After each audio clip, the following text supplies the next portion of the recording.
عزت نفس دقیقاً چی بود؟ به چی میگفتیم عزت نفس؟ اعتماد داشتن به خدا. اعتماد داشتن به چی؟ من هستم. جان؟ توانایی ها. من هستم. من چه توانمندی هایی دارم.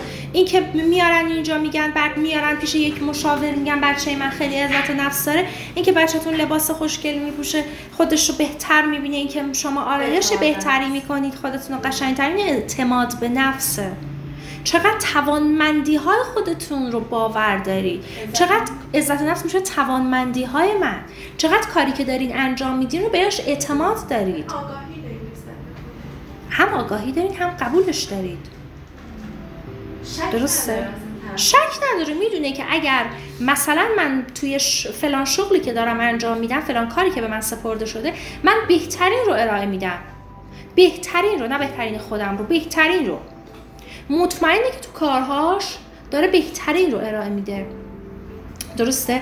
پس این آدم میتونه بگه من عزت نفس بهتری دارم. آدمی که عزت نفس بهتری داره قشنگتر زندگی میکنه. آدمهای دورش آدمهایی هستند که خوشبخت‌ترن، خوشحال‌ترن. یک آدمی که عزت نفسش بالاست از نظر شخصیتی آدم قویه، حال دلش خوبه. آدم با عزت نفس کمتر دچار اختلالات روانی میشه. یا آدمی که عزت نفس داره افسردگی نمیگیره، دچار اضطراب نمیشه، هیجاناتش رو میتونه کنترل کنه، ارتباط اجتماعی خوبی میتونه برقرار کنه، به پوچی نمیرسه. دقیقاً آدم‌ها قبولش دارن. چجوری میشه اینو تو خودمون تقویت کنیم؟ شما باید یه سری هر آدمی باید یه سری مهارت‌ها داشته باشه. کسی که بیکاره، ببینید یک جمله‌ای هست که ما همیشه میگیم پرکارترین آدم‌ها بیکارن. چرا؟ انقدر بیکاره، انقدر به اون بیکاری عادت کرده، انقدر به اون ساعت خواب طولانی عادت کرده که اصلا در خودش نمیبینه که یه سری کارها رو انجام بده. وقتی نمیبینه، موقعی هم که با بقیه داره صحبت میکنه اصولا میگه نیازی ندارم.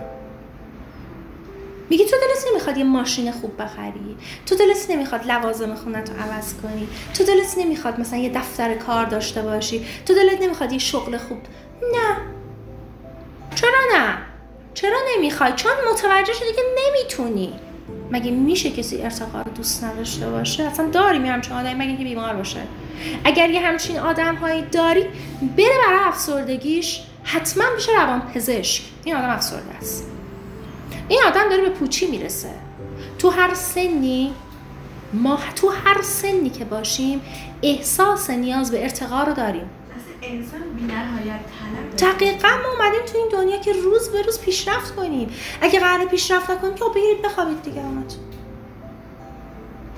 اصلا چرا رژیم میگیرید؟ چرا باشگاه میرید؟ چرا به پوستتون میرسید؟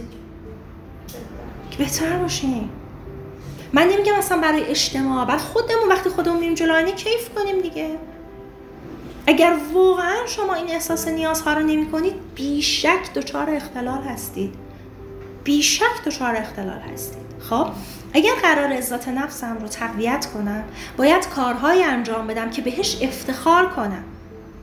اگر میبینم کارهایی که الان انجام میدم باعث افتخار من نیست، زندگی برام ساده شده، یعنی من عادت کردم به این که ماهی فلان قدر درآمدم باشه، اینجاها رو برم، این خریدها رو برای خودم بکنم. خب اینها چیزایی که من هر ماه دارم انجام میدم. شما وقتی میتونید اسم خودتون بذارین انسان که امروزت بهتر از دیروزت باشه، حتی اگه اون کاری که کردی خیلی کوچیک باشه، ولی یه لبخند رو لبتون آورده باشه، نه یه حس درونی که آفرین.